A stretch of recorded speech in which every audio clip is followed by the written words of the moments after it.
Morning!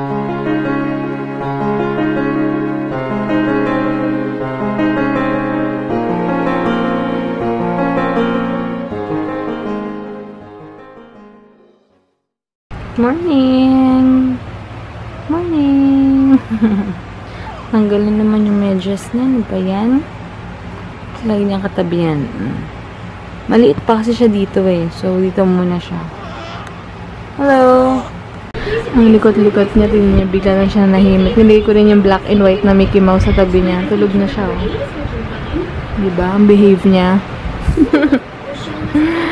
Diba? Breakfast muna ako. Hey guys! Ayan, si Hugo tulog. Dito na ako nag-start na ng vlog. Hindi ako makapag-good morning dahil hindi ako makapag-routine na good morning ko kasi nga baka magising siya. Anyway, dilaw yung ilaw namin sa room kasi pag ganyan nare-relax siya pag white. Parang na sisilaw siya kaya dilaw yung nilalagay namin. Anyway, sunduin ako ni Mama. Kitalis kasi dapat siya susundo sa akin kaya lang may ginagawa pa siya sa condo ni Tita Carms. So, ngayon, sunduin niya ako. May tricycle siya. Tapos papunta doon, mag-drive na ako. Tapos malapit lang naman. Sabi, Hines, huwag ako mag-drive. Pero I think kaya ko naman. Tsaka sobrang lapit lang kila Mama. Para mamaya hindi na kami mahirapan. Hindi na din sila mahirapan sila Mama na ihatid kami dito. So, at least ando na si Brati sa bahay nila Mama. Si Hines na mag-drive pa uwi. Ayun. Tapos, ano pa ba? Wala kang masyadong ganap today. Hindi pa rin ako makakalabas. Kailangan ko sana punta ng bangko. Kaya lang mukhang malabo. So, siguro bahay lang. And grabe, alam nyo ba? Natulog kami. Hindi, kala ko ina-expect ko. Same na naman si Hugo na routine niya. Kasi last time, di ba, yung routine niya natulog siya ng 1:30 to 4. Kaya lang ngayon, grabe, sobra. Ano na kami natulog? 4. Tapos pagkatas ng 4 o'clock, nagising kami ng 7:30, mga ganyan. Doon lang kami nakatulog, 7:30 to 9 lang. Imagine niyo. Tapos, ewan ko, baka mag-shower lang ako. Hindi ako magbabasa ng hair ngayon. Shower lang sa katawan ko lang babasain ko. Kasi nga, parang baka sumakit yung ulo ko. Ewan ko kasi ayoko maligo ayoko basahin yung ulo ko pag wala talaga akong hindi enough yung sleep ko. Alam ko hindi enough, mahirap na. Kaya siguro shower lang later. And then, yun, doon lang mag-lunch kila Mama. Hindi ko pa alam kung anong lunch. Antayin ko lang si Mama. Dadalhin ko to kila Mama kasi wala kaming transformer. So, doon na lang namin gagamitin. Tulog na siya, oh. Kaloka, may echo. Ano ba yan? Magkakain muna ako. Wala naman doon yung baby. Kaloka. Kaloka ka, mother. Kaya mo na. May halaan na naman ako. More milk. Magpapampa ko later. Iipon ako hanggang Sunday. Para Sunday hindi ako masyadong magpapadede. Sa bottle muna. Asan na sila? Ito pa yung tanggal ng lula. Yun len yung maganon. Tanggalin mo nga patingin. Bulan si Ate Luz. Hindi na pa namin si Hugo eh. Diyos ko. Maawa naman kayo sa apo ko. Diyos ko, apo ko rin yan. Huwag mong galawin, Ayaw mo siya mag-ayos. Ayaw mo siya, yan na. Ayaw mo siya mag-ayos. Hindi. Panik ang lol. Niya ate, yung ulo. Yan. Kasi pinawili mo kasi lagi siya doon. Kaya yung ulo lagi na. Ate, tignan mo naman yung ulo. Ate, ayusin mo yun. Dito na lang. Ay, Diyos Maria Joseph, ate, yung ulo. Aling Helen, palibasa yung unang apo mo, no? Diyos ko, ate, yung ilong niya. Naku po, ate. Yan, huwag ka matakot. Maawa naman kayo dyan. Ayan na, oh. Ay, ang gwapo. May mutak. Relax lang. Hindi kayo mangawit yung diin yan, ate. Mataas kasi doon. Ilang bata. Beba, baka susubsub. Diyos ko. Hindi, kaya bagay ito matigas. Bagay ito matigas. Ngayon lang siya nakaganyan. Kailangan pala ganyan.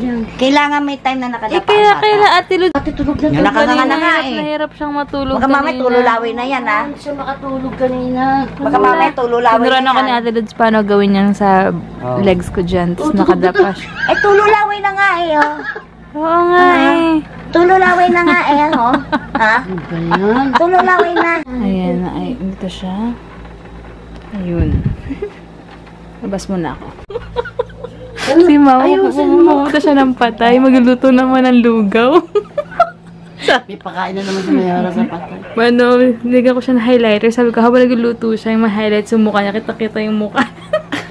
Ayusin mo. Wait, aayusin ko na, wait na. Diba? Magluluto ng ilong. Tignan mo yung itsura mo. Wait lang. Papakain na naman sa mayara. Oo, yung pakain si Mayora. Okay ba? Lagyan ko pa siya ng mga highlights. Para pag habang nagluluto siya, yung ilaw doon. Tama tayo na. Don't make save more kami. May bili lang kami ng something. Kung mag-amang to, oh, sinusulit talaga niya. Hey guys, ayan, grabe. Si Hugo nagloloko na naman. Kasi nga, maghapon super lalim yung tulog niya. As in, kaya ngayon parang alburuto na naman. Siya yung nagpapakalma. Kanina patulog niya. Dapat i-dip ako 10 o'clock. Kaya lang, hindi kaya. Wait lang guys, ang ingay. Ayan, ayaw pang matulog. Grabe. Yan yung kulit. Sobrang kulit. As in. Grabe, anong oras pa yung wait lang? Sobrang zoom. Anong oras pa yung last tulog ko? Kanina pang 9 o'clock. Hindi ako pasensya na sa damit. Hindi ako naka-idlip kanina kasi naligo ako kumain. Tapos nagkaroon kami ng bisita kasi may naningil kila mama sa St. Peter nila. Yung tita ko. Tapos after nila, hindi ako makatulog. Kagabi, kanina pa, umaga pa ako gising or kagabi pa. Ngayon, 11:30 na. Hindi ko alam kung oras yung matulog. Nakailang dedi na nga to sa akin. Parang feeling ko lang na ako nilalabas na. May ganun ko yung feeling. Yung parang minsan akala nyo walang supply. Parang tuyot, ganyan. Ewan ko ba. Yan, hindi ko na lang siyang matulog. Yan.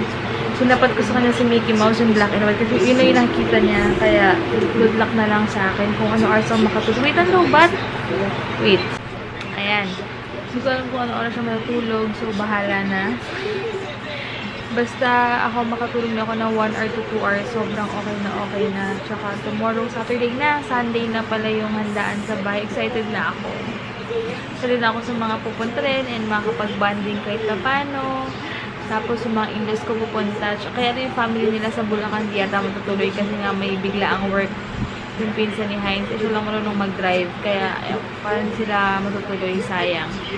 So, ewan ko yung pinsan niyang si Kim tiga Caloocan kung pupunta. Pero sana pumunta sila.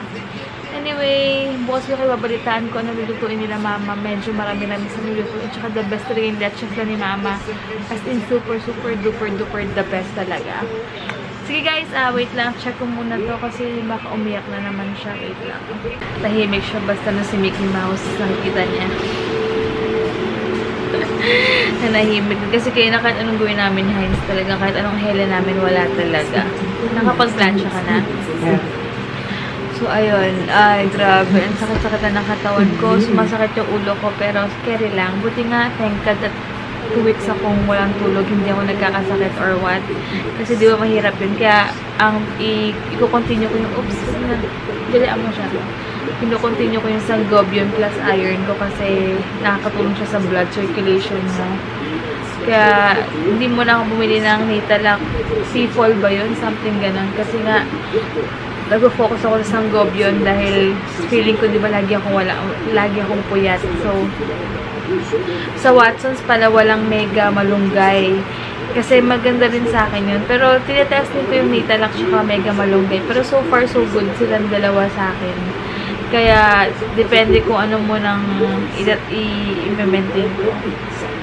Ayun. Sige guys, siguro tomorrow na lang. Pasensya na ito lang yung vlog today. Kasi yun yung ginawa ko dahil alam niyo na more on pahinga. Pero mag-vlog at mag-vlog pa rin ako kahit na konti lang yung mga share ko or kung ano man. And balik business na ako guys. Nag-accept na ako. Marami ng mga nag-advance payment. So, antay ko na lang yung supply tsaka yung supply ng mga creams. Sa Sunday yata, dadali na yung mga old formula ng soaps ng papaya and Buddha soaps. So, yun lang guys. And makapag-drive na ako next week. Kaya pwede na talaga. So, good night and God bless. Thank you so much for watching guys. Sobrang haggard na. Pero tiis-tiis lang. Mamiss ko tong moment na to pag malaki na siya. Kaya i-cherish lang talaga. So good night. Good night kanina. Papakita na ako hubad eh. Good night everyone.